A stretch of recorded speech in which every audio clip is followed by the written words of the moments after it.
berbeda dan yang jarang dimiliki oleh kaum Adam. Hobi yang saya miliki ini adalah hobi saya memasak.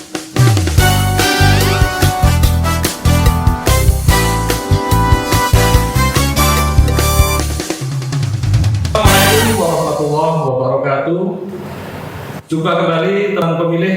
Sore hari ini spesial sekali, kita kedatangan tamu seorang yang istimewa. Beliau adalah penyelenggara pemilu di khususnya sekaliber KPU Provinsi Jawa Timur, dan beliau adalah ketuanya para ketua, dalam hal ini Bapak Khairul Anam SPD.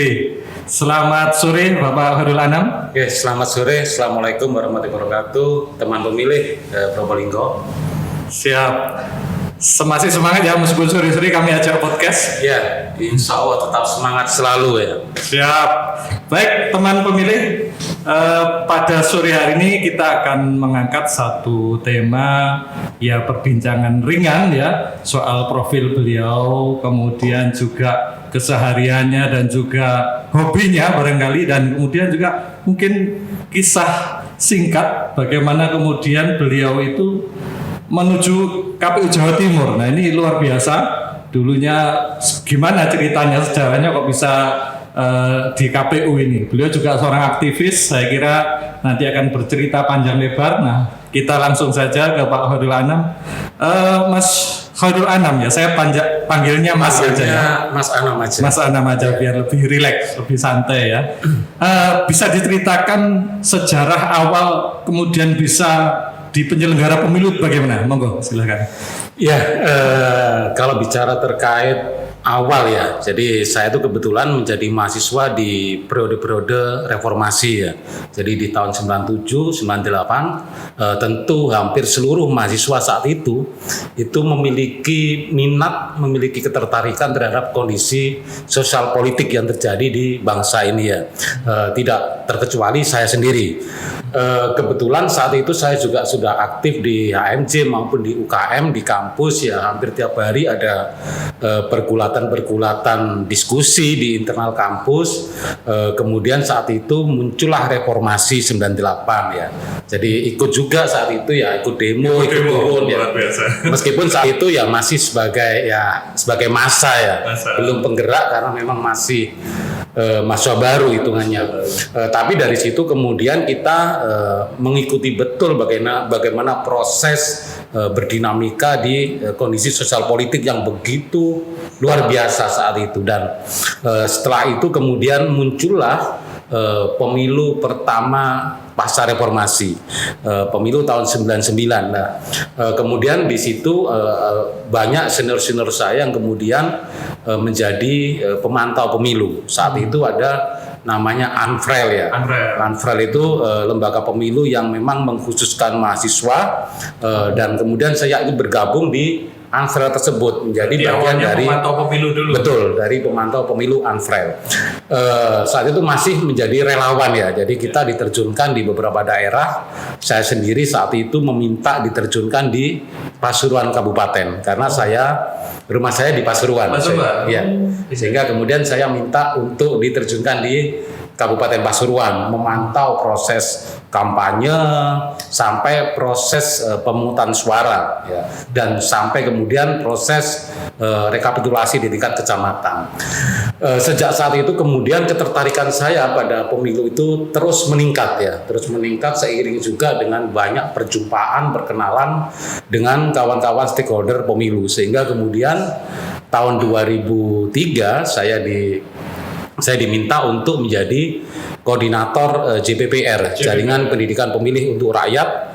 Saya koordinator di Jawa Timur, di Surabaya, sekaligus koordinator administratif untuk IMM, karena JPPR ini gabungan antara NU dan Muhammadiyah. Ya, jadi ada kawan-kawan Ansor, kawan-kawan Lakpesdam NU, ada Pemuda Muhammadiyah, ada NA, IMM lah. Saya mewakili IMM sebagai koordinator administratif di Jawa Timur. Ya itulah kemudian semakin memperkuat dan memperkaya saya terkait wawasan-wawasan kepemiluan. Sehingga kemudian pada tahun 2009 saya memberanikan diri untuk mendaftar sebagai penyelenggara pemilu di Kota Surabaya. Dan alhamdulillah bergabung di KPU Kota Surabaya. Setelah itu 2014 naik ke KPU Provinsi sampai hari ini kemudian sebagai Ketua KPU Provinsi. Artinya kalau dihitung secara tahun ya cukup panjang ya. Jadi 20 tahun lebih kita sudah bergulat di urusan pemilu dan penyelenggaraan pemilu. Jadi agak panjang sejarahnya. Luar biasa. Ya. Baik, Mas Anam, kalau saya tadi lihat ini kan dari pemantau kemudian jadi penyelenggara. Nah ini kira-kira bedanya apa nih? Beda-beda tipis atau bagaimana nih? Pemantau dan jadi penyelenggara sekarang ini? Tentu perbedaannya sangat besar ya. Oh, besar. Iya, besar. Karena kalau kita menjadi pemantau itu ya kita hanya memantau ya, tidak memahami terkait bagaimana teknis penyelenggaraan. Jadi yang kita cari adalah bagaimana proses pemilu itu bisa berjalan dengan baik. Kalau ada kecurangan kita laporkan ya. Sekarang kita menjadi penyelenggara, kita menjadi tahu persis. Ternyata memang tidak sesederhana itu, tidak semudah itu menjadi penyelenggara pemilu di Indonesia.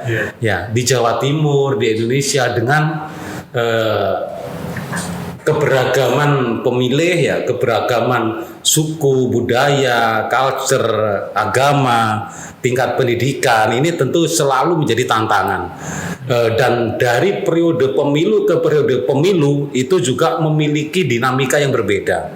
Jadi artinya misalkan kemudian di pemilu-pemilu awal kita di tahun 2009 ya.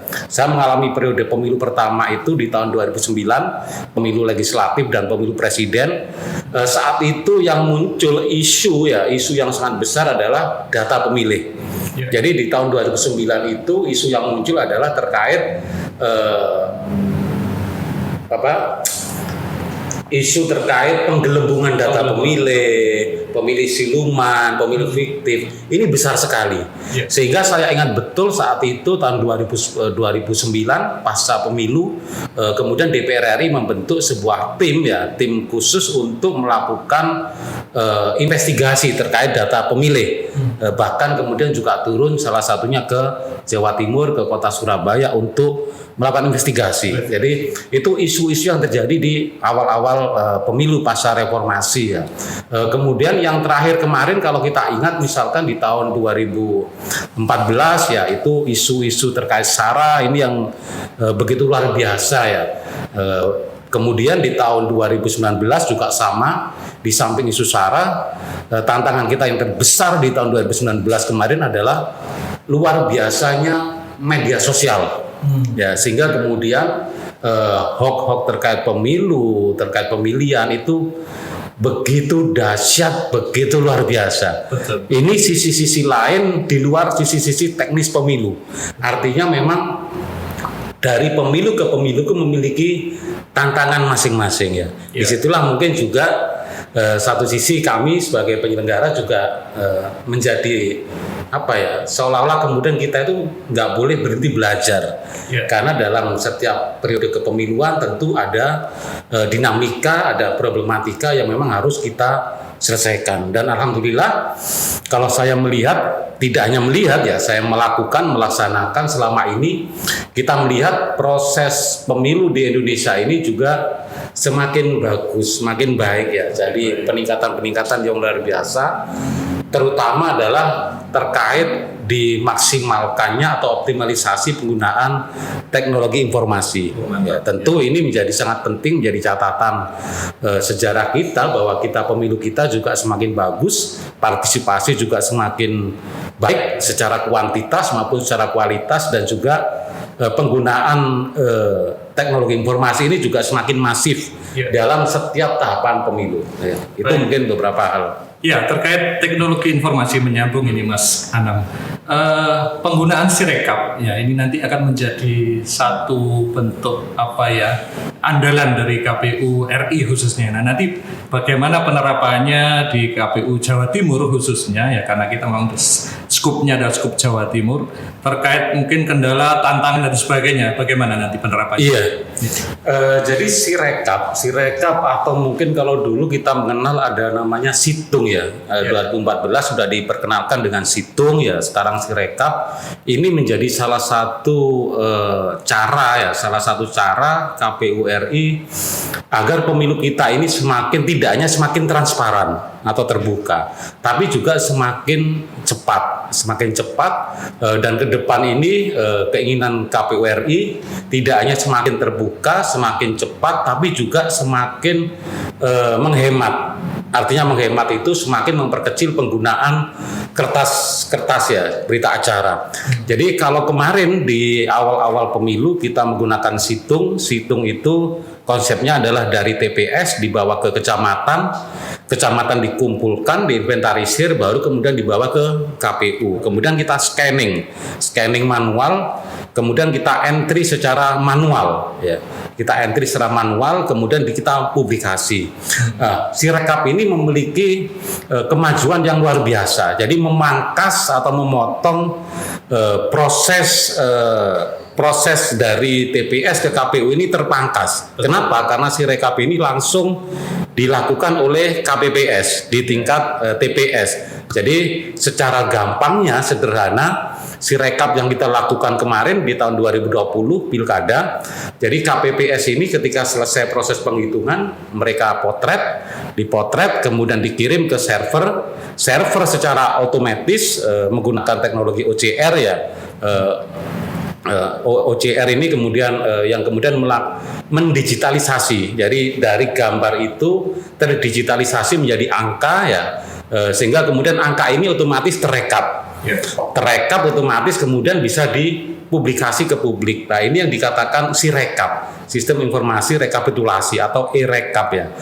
Ini yang saya kira memang dibutuhkan oleh masyarakat, oleh publik, bahwa pemilu kita semakin mudah, semakin cepat, semakin efektif, efisien. Dan harapan kami ke depan memang Sirekap ini terus bisa kita pertahankan dan kita tingkatkan kualitasnya, karena memang terbukti dengan adanya Sirekap ini masyarakat itu menjadi semakin percaya pada hasil pemilu. Kenapa?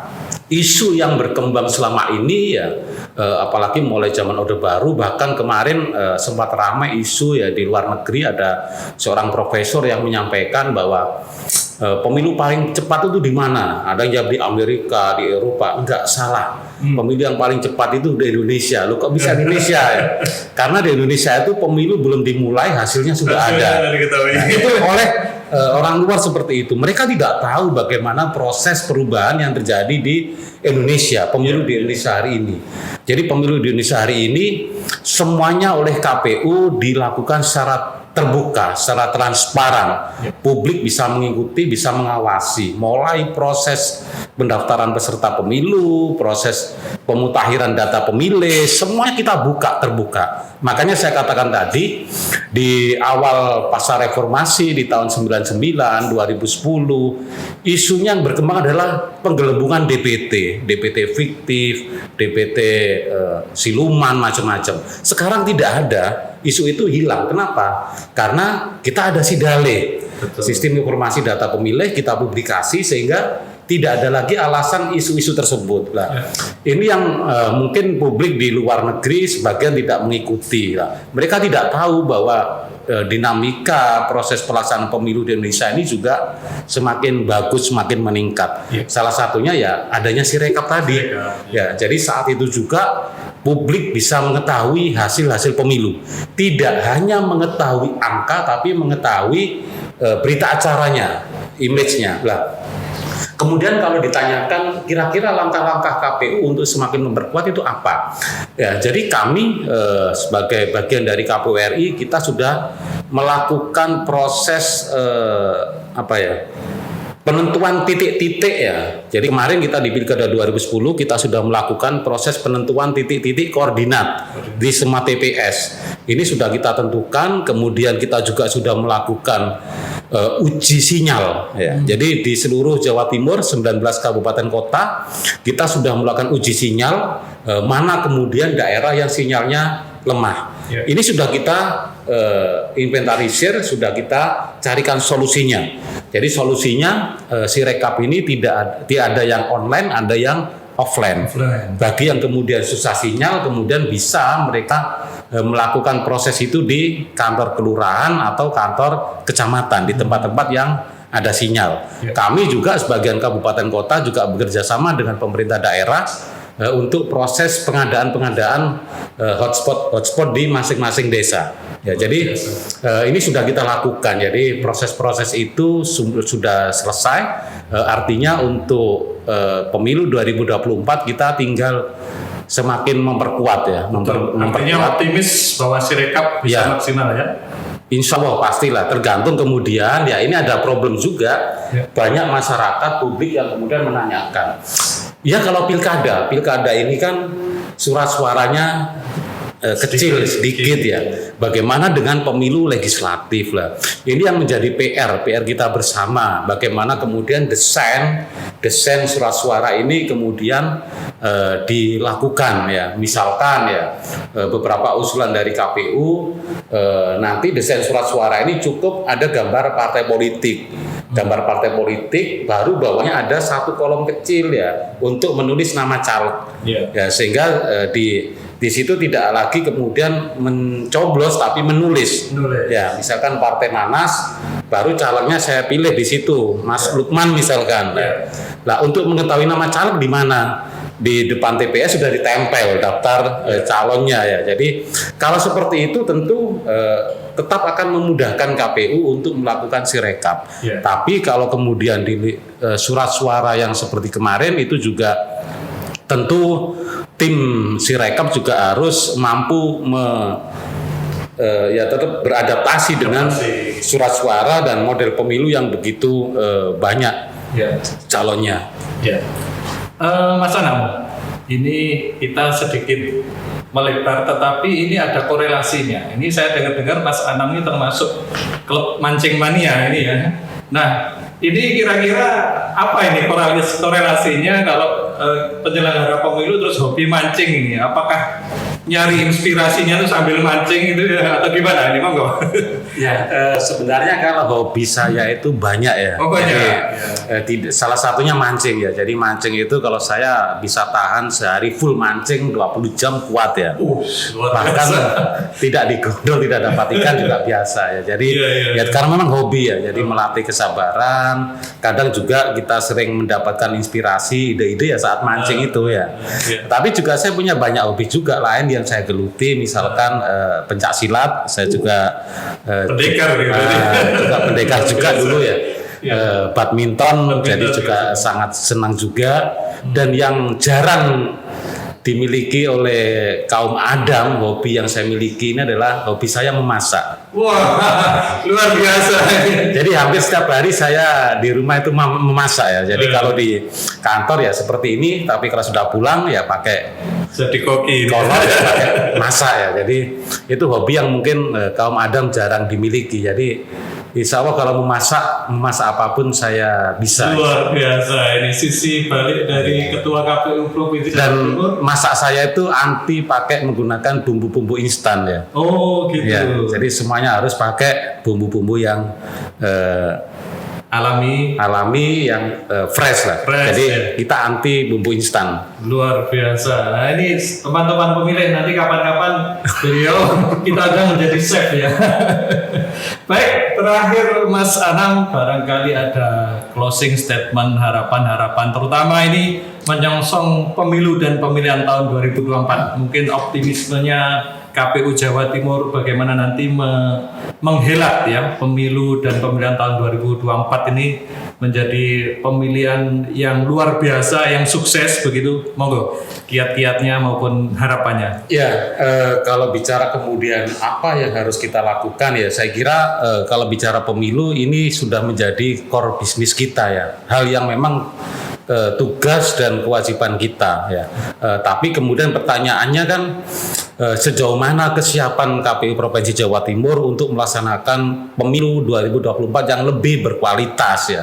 Ini yang menjadi PR. Kalau sekedar menyelenggarakan pemilu itu sudah keseharian ya. Jadi cukup mudah. Tapi kalau kemudian pemilu yang berkualitas. Lah ini yang kemudian menjadi susah. Kami di internal KPU provinsi kita sudah menyiapkan upgrading SDM ya untuk kawan-kawan tidak hanya di KPU provinsi tapi ke KPU se-Jawa Timur dengan melakukan pelatihan-pelatihan secara daring tentunya ya, mulai ada kelas teknis 19 pertemuan 19 tema, ada kelas SDM 19 tema juga ya, ada kelas pemutakhiran data pemilih 19 tema juga. Di satu sisi kami juga terus memberikan penguatan kelembagaan, mulai dari proses penguatan SPIP ya, proses penguatan pengisian Sakip, Lakip ya, kemudian LKE untuk reformasi birokrasi di internal sekretariat dan sebagainya. Jadi sangat banyak upaya yang sudah kita lakukan, bahkan kalau saya katakan bagaimana kesiapan 2024, jangankan dilakukan 2024, pemilu dilaksanakan tahun 2022, insya Allah kita siap untuk melaksanakan dengan baik, berkualitas dan berintegritas. Luar biasa, semangatnya patut kita acungi jempol teman pemilih. Baik teman pemilih, saya kira cukup panjang lebar dan menarik tadi ya perbincangan kita, obrolan kita terkait demokrasi, pemilu, dan juga hobi tadi ya. Ternyata beliau ini luar biasa banyak, termasuk salah satunya menjadi chef ya. Jadi chef itu sebenarnya salah satu cita-cita saya. Luar biasa, ini terungkap di Bromo Podcast kita ini ya. Ya baru kali ini saya berani ngomong. Luar biasa, tepuk tangan ini. Baik, sesi podcast kali ini kita cukupi sekian. Di akhir sesi ini saya ingin berpantun ini. Jalan-jalan ke Probolinggo, jangan lupa mampir di Bromo guys. Kalau ingin bincang-bincang soal demokrasi di Probolinggo, jangan lupa mampir di Bromo Podcast. Luar biasa, tepuk tangan. Baik, terima kasih, kita akhiri sekian. Akhir kalam, wassalamualaikum warahmatullahi wabarakatuh. Waalaikumsalam.